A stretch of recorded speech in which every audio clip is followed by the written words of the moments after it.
Have you ever felt a burning anger when someone hurt you, maybe even left you in the trenches, and yet somehow, against all odds, you came out stronger? I know that feeling well, and honestly, it's wild how sometimes the very actions meant to break us end up shaping our true purpose. Let me put it a strange way. Guilt isn't just about knowing you did something wrong. Sometimes it's about watching someone you tried to hold back finally succeed. Think about it. The people who tried to block your path may feel that twinge of guilt, not because their plan failed, but because their actions ended up helping you fulfill what you were meant to do all along. And if I'm really honest with myself, I see this pattern everywhere. How often do we feel that mix of anger and frustration when we see someone we rejected actually thriving? That jealousy, that heat inside, it's really a sobering guilt. On one side, it can pull us deeper into bitterness. But if we pay attention, it can also nudge us toward growth. It's a crossroads.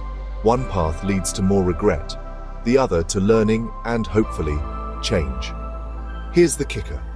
If you're walking with God, if you want to live righteously, then forgiveness isn't just a virtue, it's a victory move. Forgive, forgive, forgive. Not for their sake, but for yours.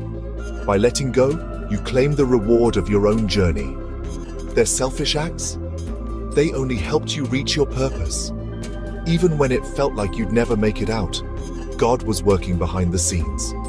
Sometimes, the people who hurt you are even allowed to see your breakthrough. That's not for their comfort. It's for their soberness. It's God giving them a front row seat to what happens when you stay true. And that honestly multiplies their own struggle. So I try to guard my heart. Holding on to anger is like falling back into the same pit I was rescued from.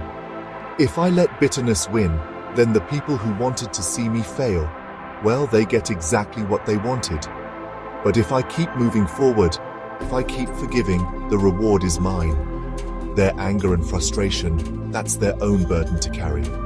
God weaves all these things together, sometimes to push people toward regret, and if they're wise, toward repentance.